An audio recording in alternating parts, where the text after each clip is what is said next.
전능하신 하나님 주께 감사드리세. 날 위해 이 땅에 오신 독생자 예수, 나의 왕과 뜻하게 주를 사랑합니다. 날 위해 이 땅에 오신 독생자 예수. 성도 여러분 안녕하십니까? 기쁘고 행복한 안식일입니다. 하나님의 전에 나오신 여러분 모두에게 하나님의 다함없는 축복이 함께 하시기를 간절히 바랍니다. 오늘은 가중되는 고난을 이기는 법이라고 하는 제목으로 하나님의 말씀을 전하도록 하겠습니다. 여러분, 사자성어에 설상가상이라는 말이 있죠. 어떨 때 쓰는 말입니까? 나에게 별로 안 좋은 일들이 있는데 또 안 좋은 일들이 계속 겹쳐서 생길 때가 설상가상이라는 단어를 쓸 때입니다. 가중되는 고난이라고 하는 것도 마찬가지입니다.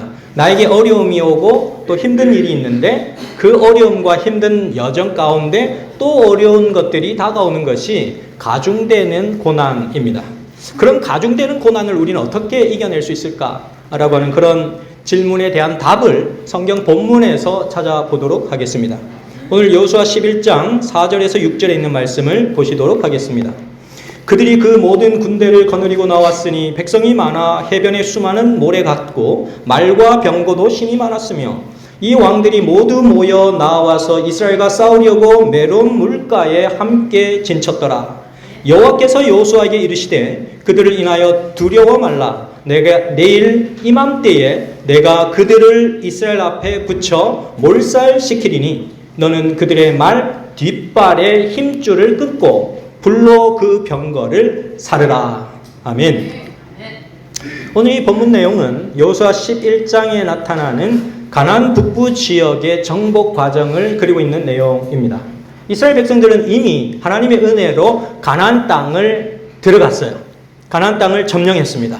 근데 여전히 그 가나안 땅에 물리쳐야 할 가나안 족속들이 있습니다. 그런데 이스라엘 백성들이 이 가나안 땅에 들어가서 가나안을 정복해 나가는 과정은 제일 중앙에 있는 중부 지역에 있는 족속들을 물리치고 그 다음에 남부 지역에 있는 족속들을 물리치고 그 다음 북부 지역에 있는 족속들을 물리치는 그 순으로 가나안 땅 정복을 완전하게 이루어가는 과정을 우리에게 보여줍니다. 그런데 오늘 본문에 나타나는 이 지역은 가나안 북부 지역이었어요. 가나안 중부, 가나안 남부 갔다가 이제 가나안 북부 지역의 마지막으로 이 지역에 있는 족속들을 쫓아내야 완전히 이스라엘 백성들의 가나안 땅이 되는 것입니다. 그래서 이 가나안 북부 지역의 가장 큰 성이 하솔성이라는 큰 성읍이었습니다. 이 하솔의 왕은 야빈이라고 하는 사람이었는데요. 이 야빈은 남부 지역의 가나안 연합군보다 훨씬 더 강력한 군대를 가지고 있었습니다. 그런데 그런 강력한 군대가 지금 이스라엘 백성들과 싸우려고 메론 물가에 진을 치고 있다라고 성경은 기록하고 있습니다. 이 여호수아 11장 4절 말씀을 통해서 얼마나 많은 군사력을 준비하고 있었는지 한번 살펴보도록 하겠습니다. 그들이 그 모든 군대를 거느리고 나왔으니 백성이 많아 해변에 수많은 모래 같고. 여러분들 해변가에 가면요, 해운대 바닷가에 가면 바다 모래 알들 다 셀 수 있습니까? 죽었다 깨어나도 다 셀 수 없습니다. 네, 그만큼 많다라고 하는 것을 우리가 해변에 모래 같다라고 표현을 합니다. 근데 하솔왕 야빈이 북부 지역에 있는 그 군사들 다 모아가지고 동맹한 그런 군사들의 규모가 그렇게 규모가 컸고 많았다라는 것을 성경은 기록하고 있습니다. 그런데 유대의 역사가였던 요세푸스라고 하는 사람이 이때 하솔이 거느린 가나안 북부 연합군의 규모가 어느 정도 되었을까라는 것을 실제적으로 숫자로 이렇게 알려줬는데 보병이 30만 명, 기병이 10만 명, 병거가 2만 대, 그 시대로 비춰봤을 때는 지금도 어마어마한 숫자죠. 근데 그 시대에 봤을 때는 이만큼의 강한 적수, 이만큼의 큰 적수는 이스라엘 백성들이 지금까지 만나보지 못한 가장 강력한 적수였다라는 것을 우리는 이해할 수가 있습니다. 이스라엘 백성들이 가나안 남부 16성읍들을 차례로 정령을 하고 아모리 5왕의 연합군도 물리치고 나서 기세가 등등해서 이제 길갈로 돌아왔는데, 그 길갈로 돌아오니까 이 북부 지역의 하솔왕 야빈이 북부 지역의 연합군을 다 모아가지고 기세 등등한 모습으로 이제 기다리고 있는 모습인 것입니다. 그런데 여러분들 이 말씀을 들으면 놀라시겠지만 가나안 북부 지역의 이 하솔이라고 하는 성읍은 얼마나 컸던지 그 성읍의 크기가 여리고 성의 25배에 달했습니다. 엄청난 규모의 성읍이었고 엄청나게 많은 군대들이 그 북부 지역의 연합군들이 모여서 진을 치고 있는, 그러니까 이스라엘 백성들로 생각할 때는 자력으로는 도저히 그 성읍과 그 군대를 물리칠 수 없다라고 하는 것이 현실이었습니다. 거기다가 지금 하솔왕 야빈은 가나안 북부의 이 6부족에서 최고로 전투력이 강한, 싸움을 잘하는 군인들만 선별해가지고 데리고 온 거예요. 이거는 우리의 인생에 찾아오는 가장 가중되는 시련과 고난과 비교해 볼 수 있습니다. 한 번의 승리를 힘겹게 이겨냈는데 또 다른 문제를 만나게 되고, 또 그 죽음의 문제를 가까스로 이겨냈는데 또 다른 큰 충격이 나에게 다가오고, 시련을 견뎌냈는데 또 다른 문제가 나에게 다가오는 이런 가중되는 시련이 우리의 인생에도 있습니다. 환경이 좋으면 좋은 대로, 또 환경이 나쁘면 나쁜 대로, 또 가난한 사람은 가난하기 때문에 오는 시련이 있고, 부유한 사람은 부유하기 때문에 오는 시련이 있고, 또 많이 배웠으면 많이 배웠기 때문에 오는 시련이 있고, 못 배웠으면 못 배웠기 때문에 오는 시련이 있습니다. 사도행전 524페이지는 이렇게 얘기를 하고 있습니다. 시련의 경험이 그들에게 오는 것은 하나님께서 당신의 자녀들을 인도하시고 계시는 까닭이다. 시련과 장애물들은 당신이 택하신 훈련의 방법이요, 당신이 정하신 성공의 조건들이다 라고 말씀하고 있습니다. 계속되는 가나안 정복에서 나타나는 이 특징이 가면 갈수록 그 이스라엘 백성들을 대하는 적들이 강해졌다는 거예요. 가나안 북부 지역은 제일 이제 마지막 노선인데, 마지막에 이 가나안 땅을 정복하기 위하여 정복해야 하는 마지막 관문인데, 이 적이 지금까지 대해봤던 이스라엘 백성들이 전투해봤던 적들 가운데 가장 강력한 적들인 겁니다. 동맹군들의 숫자도 많고 군사력도 강하고 모든 조건들이 아주 강력해진 그런 모습을 보게 되는 것입니다. 이제 더 이상 전쟁은 없으려니 생각을 했는데 더 큰 전쟁이, 가나안을 정복했으니까 이제 전쟁이 없어야 되는 거잖아요. 그런데 더 큰 전쟁이 그들을 기다리고 있는, 고난의 악순환이 끊어지지 않고 계속해서 반복되어지는 이스라엘의 모습을 우리에게 보여줍니다. 그런데 그것은 이스라엘 백성들의 삶의 문제로 끝나지 않고 오늘 우리들의 현실의 문제가 되었습니다. 이런 가중되는 고난이 오늘 우리에게 다가오는 이유가 무엇이며, 또 오늘 사는 우리가 어떻게 이 고난, 가중되는 고난들을 이겨낼 수 있을 것인가 라고 하는 것들이 우리의 질문이요, 또 하나님께서 우리에게 답변해 주셔야 할 부분이기도 한 것입니다. 그런데 오늘 본문을 통하여서, 우리가 성경 메시지를 통하여서 알 수 있는 3가지의 가중되는 고난을 이기는 법을 알려드리도록 하겠습니다. 첫째는 하나님의 음성에 귀를 기울이시라는 것입니다. 여호수아 11장 6절 말씀에 보시면, 여호와께서 여호수아에게 이르시되 그들을 인하여 두려워 말라. 내일 이맘때에 내가 그들을 이스라엘 앞에 묻혀 몰살시키리니 너는 그들의 말 뒷발의 힘줄을 끊고 불로 그 병거를 사르라 라고 하는 것이 하나님의 음성이었습니다. 가중되는 고난 때문에 힘들어하는 이스라엘 백성들에게 하나님의 목소리가 들렸어요. 하나님께서 어떻게 하라고 하는 그러한 지령을 하나님께서 내려주셨습니다. 이스라엘 백성들은 지금 몸이 지칠 대로 지쳐 있습니다.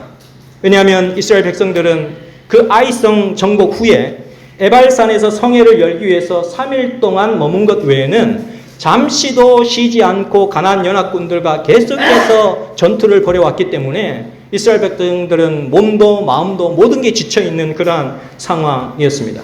그런데 30만 명이 넘는 연합군들이 강력하게 버티고 있는 모습을 보게 되는 것입니다.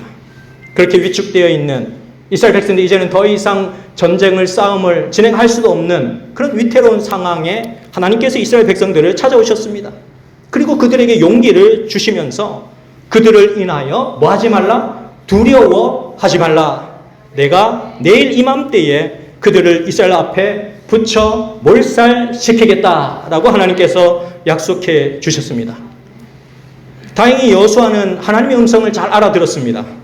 하나님께서 주시는 메시지가 오늘 우리의 삶에 역사하리라는 것을 믿음으로 붙잡았어요. 이스라엘 백성들도 그런 모습으로 하나님의 음성에 귀를 기울였습니다. 여러분, 하나님이 더 세다라고 하는 책 읽어보신 분? 네, 우리 교회에 하나님이 더 세다라고 하는 책을 여러분들이 이제 읽어 가시고 계시는데, 저도 이 책을 읽고서는 참 감동을 받았습니다. 루마리아 출신의 이 파벨 고이아 목사님이 쓰신 책인데, 지금 현재 대총회 목회 부부장으로 봉사를 하고 계시는데, 우리가 어떻게 하나님의 음성을 들을 수 있는지에 대해서 이 책은 자세하게 소개를 하고 있습니다. 첫째로 하나님의 음성을 분별할 수 있기 위해서는 하나님과 많은 시간을 보내야 한다는 것입니다. 우리가 어떤 특정한 사람의 음성을 우리가 딱 알아차리잖아요. 아, 저거는 아빠의 목소리, 저거는 엄마의 목소리, 저거는 우리 셋째 아이의 목소리. 알 수 있는 것은 그 사람과 함께한 시간의 세월 때문에 그렇다는 거예요. 다른 사람들도 마찬가지라는 겁니다. 하나님의 음성을 구별할 수 있는 것도 하나님의 말씀이 음성이 귀에 익숙해지기까지 하나님의 음성에 귀를 많이 기울여야 한다는 것입니다. 그래서 목사님께서 이런 내용의 얘기들을 이제 목사님께서 머무시는 교회나 또 학교나 이런 데서 막 하셨는데, 파벨 고이아 목사님이 앤드루스에서 공부를 하실 때 바로 이런 말씀을 얘기하고 또 함께 소그룹 모인 사람들에게 얘기를 하다 보니까 함께 앤드루스에 수학을 오신 목사님 가운데 한 분이 그렇게 하나님의 음성을 그렇게 우리가 구별할 수 있다면 나의 고백은 무엇이어야 할까라고 생각을 하다가 이제 서로 대화를 나누는 가운데 하나님의 교회에 쓰임받게 해달라라고 하는 그런 기도를 드렸다고 합니다.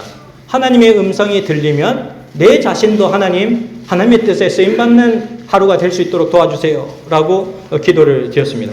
그러고서는 그 목사님이 사모님과 함께 차를 타고서 볼일을 보러 나갔는데 계속해서 목사님의 마음속의 음성이 학교로 가라 라는 음성이 들리는 거예요.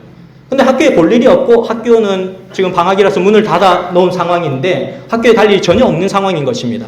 그러니까 목사님이 자꾸 학교로 가라는 음성이 들리는데 여보 어떡하지? 라고 했더니 그 사모님께서 그건 당신 생각이지 어떻게 하나님께서 그렇게 얘기를 해줬냐고 그렇게 얘기를 하시는 겁니다. 내 생각이라면 나는 지금 배가 너무 고파서 레스토랑으로 가야 되는데 그건 내 생각은 아닌 것 같아. 하나님께서 자꾸 그 마음에 말씀을 하시는데 어떻게 해야 될지 모르겠다고 했더니 그러면 한번 가보시지요 라고 해서 학교로 가신 겁니다. 그래서 차를 몰고 학교로 갔더니 이제 그 학교에 한 남자분이 정문 앞에 서 있는 거예요. 한 남자분이 정문 앞에 서 있는데 남자가 서서 우두커니 서서 그 정문 앞에서 울고 있는 거예요. 그래서 그분에게 찾아가서 왜 그곳에서 울고 있느냐라고 물어봤더니 이렇게 얘기를 하는 겁니다. 자기 자신은 21년 전에 이 학교의 학생이었는데 마약을 하다가 걸려갖고 퇴학을 당했고 교도소에 들어갔다가 일정 기간 복역하고 나왔는데 이제는 다시는 옛날의 생활로 돌아가고 싶지 않다는 거예요.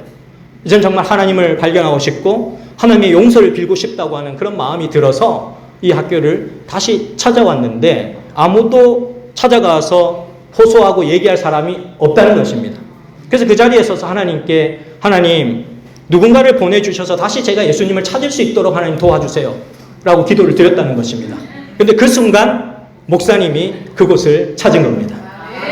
하나님의 음성이 들렸고 하나님의 음성에 굴복하기를 결정하니까 하나님께서 이루시는 그 계획에 그 목사님이 쓰실 수 있도록 하나님께서 길을 열어주신 것을 보게 되었습니다.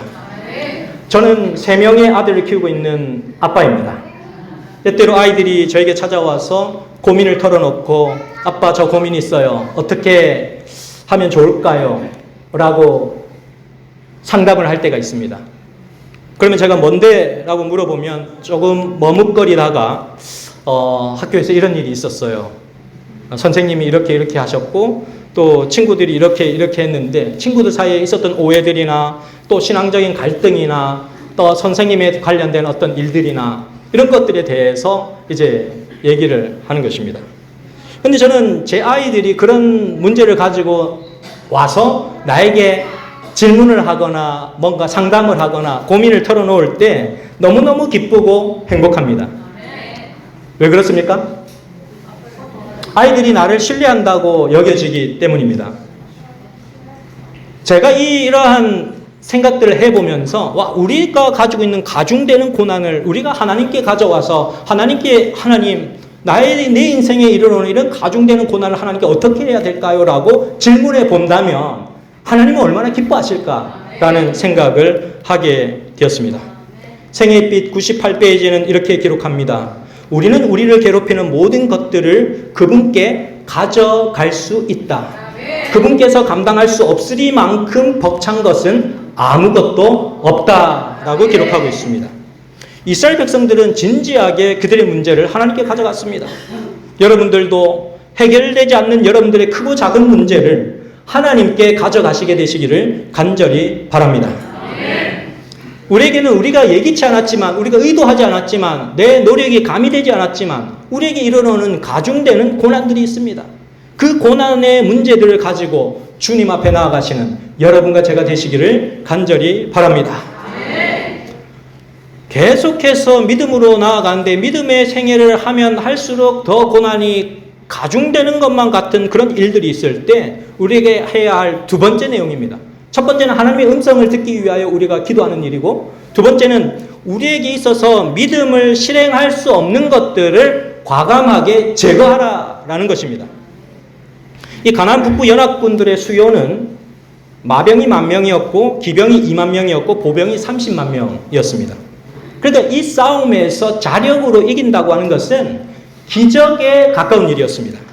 그런데 이 시점에서 하나님의 음성을 듣고자 기도하는 백성들에게 하나님께서는 답변을 주셨습니다. 여호수아 11장 6절 말씀에 뭐라고 말씀하셨습니까? 내일 이맘때에 내가 그들을 이스라엘 앞에 붙여 몰살시키리니 너는 그들의 말 뒷발의 힘줄을 끊고 불로 그 병거를 사르라 라고 말씀하셨습니다. 우리가 싸움을 해가지고 전쟁에서 이겼어요. 이스라엘 백성들이 이 가나안 북부 연합군들과 싸워서 이기고 하나님께서 몰살시켜 주신다 했으니까 이겼고, 그 다음에는 어떻게 하라? 말 뒷발의 힘줄을 끊어버리고 불로 그 병거를 불사르라 라고 하나님께서 말씀하시는 거예요. 그러니까 빼앗은 말들의 힘줄을 끊어버린다고 하는 것은 그 말들을 더 이상 무용지물이 되게 하라. 그리고 병거도 우리가 타고 다니면서 전쟁에 충분히 유용하게 사용할 수 있는데 그 병거를 불살라서 없애버리라 라고 하는 그런 얘기를 하시는 것입니다. 너무 아깝지 않아요? 전쟁에 우리는 더 유용하게 쓸 수 있는데 하나님께서는 왜 그것을 제거하라고 말씀하셨을까? 라고 하는 것입니다. 우리는 좋은 무기들과 말과 마차들을 뺏어가지고 다음 전쟁에 더 효과적으로 사용할 수 있는데 하나님 그것을 불사르라 라고 말씀하고 계시는 것입니다. 하나님은 우리의 삶에 있어서 무엇이 중요한가를 아시는 분이십니다. 이스라엘 백성들이 믿음으로 지금까지 하나님의 능력으로 전쟁으로 이겨왔고, 지금 이 순간도 도저히 우리의 힘으로는 이길 수 없는 전쟁이지만 하나님께 의지함으로 하나님께서 그 백성들을 이기게 해 주실 것인데, 그렇게 하면 더 이상의 부산물로 생긴 것들, 하나님께 믿음으로 나아가는 것들, 그것을 불살라버리라는 것입니다. 하나님께 나아가는데 믿음으로 나아갈 수 없게 만드는 내 생의 현재의 족쇄를 불살라버리라는 것입니다.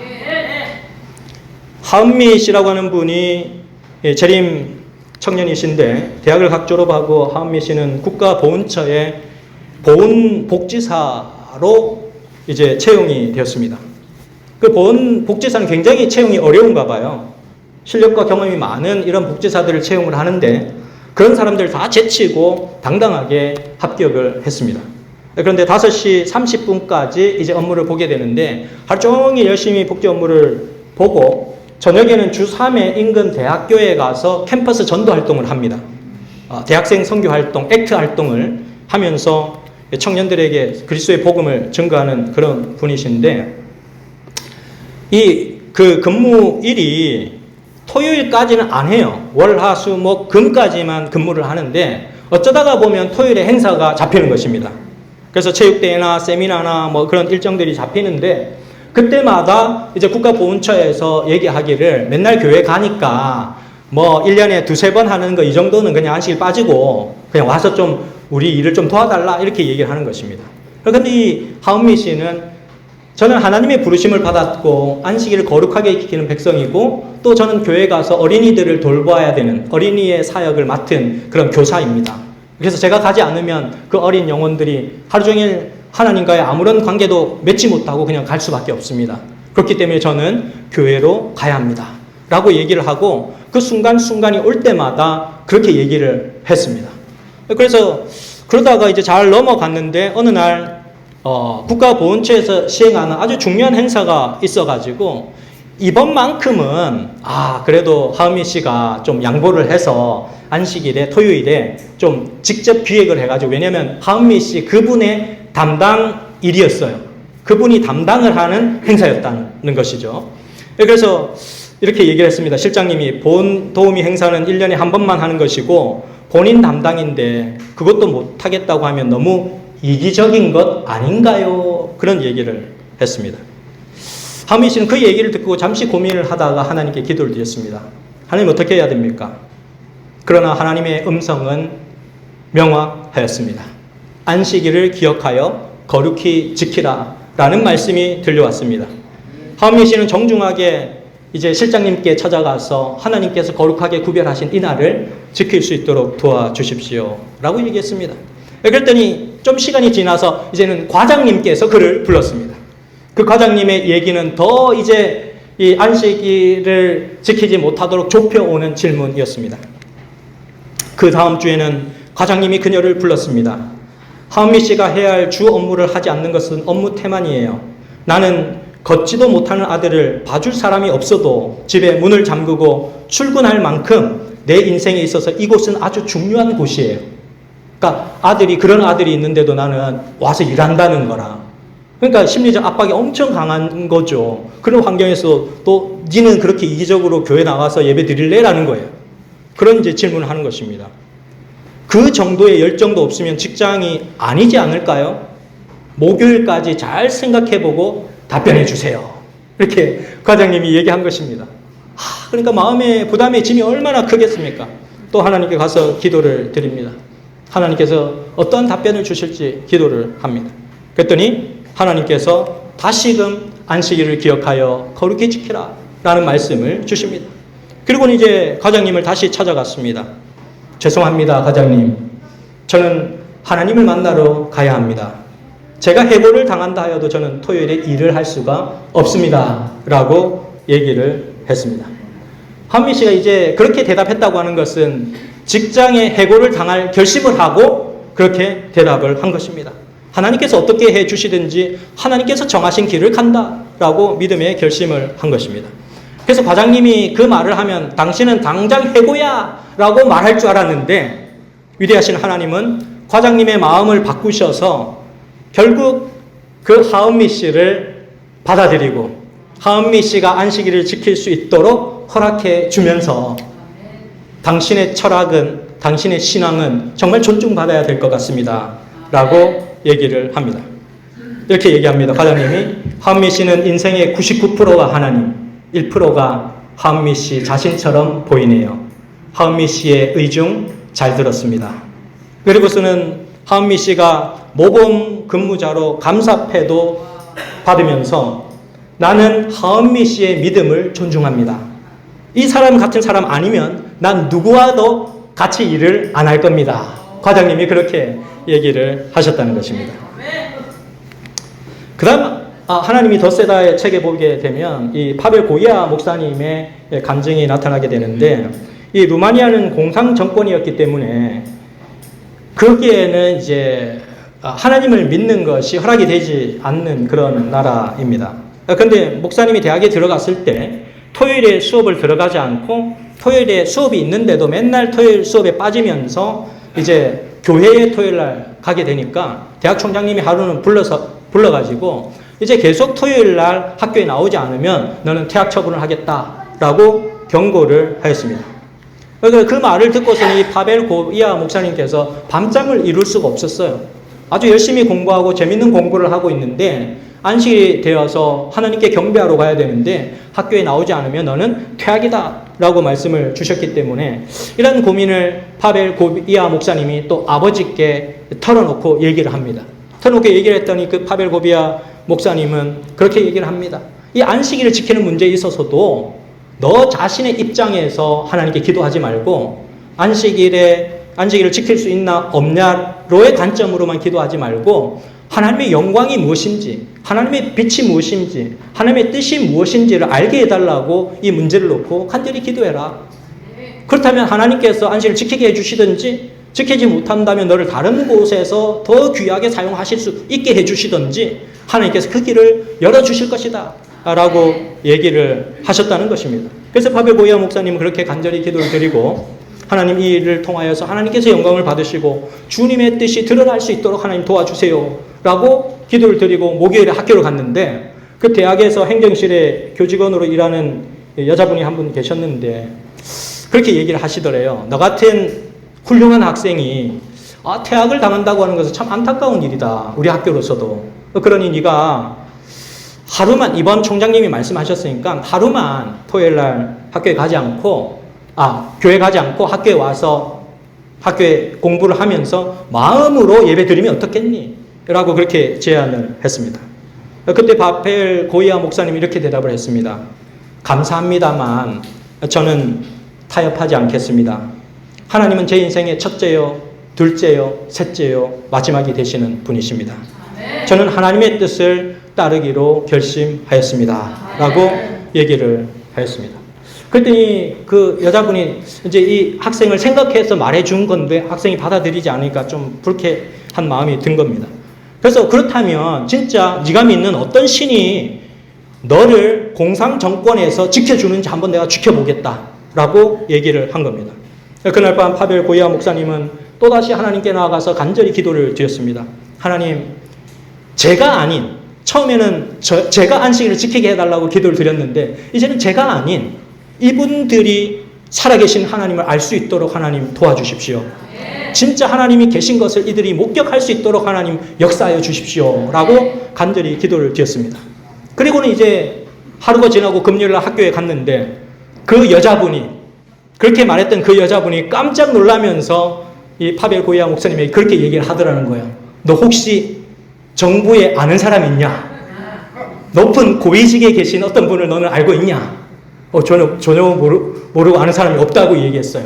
그랬더니 그 루마니아의 대통령인 차우세스쿠 대통령을 너는 잘 아냐? 이렇게 얘기를 하더래요. 전혀 모른다고 TV에서 한번 본 적은 있어도 전혀 모른다고 얘기를 했습니다. 그랬더니 그 행정실에 교직원으로 일하시는 분이 파벨, 내가 이 대학에서 21년 동안 근무를 했지만 지금까지 정부에서 이런 조치를 내린 적은 한 번도 못 봤다. 그런데 오늘 아침에 어떤 일이 있었는지 아니?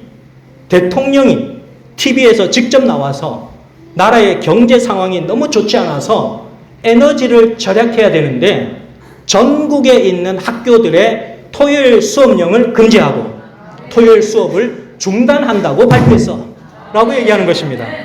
파벨 고이아 목사님께 그렇게 얘기를 하시면서 네가 믿는 하나님은 진짜 하나님이야. 네가 정말로 그 고위직에, 정부 고위직에 어떤 사람의 인력이 연결되지 않는 사람인데 이런 일이 벌어졌다면 정말 살아계신 하나님인 것 같다 라고 그렇게 고백을 했다는 것입니다. 우리가 우리 인생에 다가오는 어떤 인생의 고난의 문제들을 맞닥뜨릴 때 우리가 하나님께로 우리의 마음을 드리면 하나님께서 그 일을 해결해 주십니다. 그런데 우리가 위축되어서 믿음을 실행할 수 없는 과정으로 가면 하나님께서 그 일을 진행하실 수가 없어요. 하나님의 편을 택하시는 그런 여러분과 제가 되시기를 간절히 바랍니다.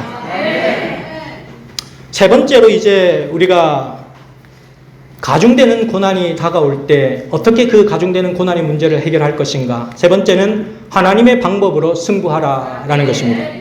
여호수아 11장 15절에 여호수아는 그대로 행하여. 어떻게 행하여? 하나님께서 말씀하신 그대로 행하여. 여호와께서 무릇 모세에게 명하신 것을 하나도 행치 아니한 것이 없었더라라고 성경은 기록하고 있습니다. 여호수아와 이스라엘 백성들이 그들 앞에 놓여진 첩첩산중의 난제를 하나님의 방법으로 승부하였다는 사실을 우리는 확인해 볼 수가 있습니다. 하나님의 말씀대로, 하나님의 법칙대로, 하나님의 뜻을 존중하여 그들이 행했더니 하나님께서 그 이스라엘에게 큰 승리를 가져다 주셨음을 우리는 확인하게 되는 것입니다. 말 뒷발의 힘줄을 끊고 불로 그 병거를 사는 것은 정말 힘든 일이에요. 어려운 일이에요. 우리는 위기의 순간이 올 때마다 그렇게 기도를 합니다. 하나님, 정말 이 어려운 문제만 해결해 주시면 진짜 제 인생을 다 바쳐서 하나님께 충성하겠습니다. 완전 인생의 끝점에서는 우리가 그렇게 누구나 다 기도합니다. 근데 하나님께서 그 기도를 딱 들어주셔요. 그러면 생각이 또 달라집니다. 하나님, 조금만 참아주세요. 우리 아이들도 크고 있지 않습니까? 제가 요즘 너무 바쁘고 경제적으로 힘듭니다. 하나님, 좀 봐주실 수 있지 않습니까? 이렇게 저희들의 기도가 바뀌고 하나님은 우리의 삶의 1순위에서 벗어나는 모습들을 보게 됩니다. 하나님의 명령이 분명함에도 불구하고 우리는 전쟁에서 이기고 나면 사람의 눈에 보이는 말병거와 그러한 무기들이 보이기 마련인 것입니다. 이 출애굽 당시에 애굽 군대가 말 타고 병거 타고 오다가 홍해에서 다 잠식되어서 몰살 당한 것을 여러분 기억하십니까? 네. 그런 사실을 이스라엘 백성들도 다 알고 있음에도 불구하고 그들이 말병거와 또한 군사들의 그 군사력이 탐이 나는 것입니다. 왜냐하면 병거를 타고 전쟁에 가면 편하게 우리가 전쟁을 치를 수 있기 때문입니다. 빠르고 편한 것은 언제나 매력적입니다. 내 인생에 있어서 좀 고생하지 않아도 되는데 이제 나이도 들고 이제 좀 편하게 살 수 있는데 뭐 그렇게 힘들게 사나, 좀 편하고 안락하고 좋은 것을 바라보게 되는 것입니다. 그런데 하나님은 말의 힘줄을 끊고 병거를 불태우라라고 말씀하시는 것입니다. 이사야 31장 1절 말씀에 도움을 구하러 애굽으로 내려가는 자들은 화 있을진저 그들은 말을 의뢰하며 병거의 많음과 마병의 심이 강함을 의지하고 이스라엘의 거룩하신 자를 앙모치 아니하며 여호와를 구하지 아니하거니와 라고 기록하고 있습니다. 하나님은 우리가 어떤 본성을 가지고 있는지 너무너무 잘 아셔요. 너무너무 잘 아시기 때문에 애굽으로 내려가지 말라는 거예요. 너의 인생의 문제를 해결하기 위하여 애굽에 손을 내밀지 말라는 거예요. 전능하신 하나님이 계신데 왜 애굽으로 가서 손을 내미냐는 것입니다. 하나님께 손을 내밀어라 라고 하나님은 말씀하셨습니다. 그래서 이스라엘 백성들은 이 전쟁을 치르는 동안 하나님의 방법으로 승부를 거는 것이 그들의 생명임을 깨닫게 되었습니다. 본문 9절 말씀을 보시면은 여호수아가 여호와께서 자기에게 명하신 대로 행하려 그들의 말 뒷발의 힘줄을 끊고 불로 그 병거를 살랐더라 라고 기록하고 있습니다. 이것이 바로 믿음으로 말미암는 의의 진수입니다. 인간적인 방법과 술수, 내가 바라보는 관점에서 하나님의 일을 해결하려 하는 것이 아니라 그렇게 해서 성공할 수 있는 모든 가능성을 다 없애버리고 정말 하나님께서 나에게 오시지 않으면 이루어나지 않는 조건으로 나를 밀어내는 것입니다. 하나님만을 바라보는 믿음, 그것이 하나님께서 기뻐하시는 믿음이라는 사실을 꼭 기억하게 되시기를 간절히 바랍니다. 7204 481페이지에는 이런 글을 주시고 있습니다. 가장 어려운 상황인 것처럼 보이는 최악의 시간에 하나님을 믿는 믿음을 가지라. 그분께서는 당신의 뜻을 이루고 계시며 당신의 백성의 유익을 위하여 모든 것을 호전시키고 계신다. 사랑하는 서명교회 성도 여러분, 우리가 하나님을 전적으로 신뢰할 때 하나님은 그분의 보좌의 명예를 걸고 우리에게 그분의 뜻을 성취시켜 주십니다. 여러분들의 인생의 고난의 짐, 가중되어 오는 고난의 짐을 하나님께 맡기시고 하나님의 방법으로 승리하시는 그런 여러분과 제가 되시기를 간절히 바라면서 오늘 말씀을 줄이도록 하겠습니다.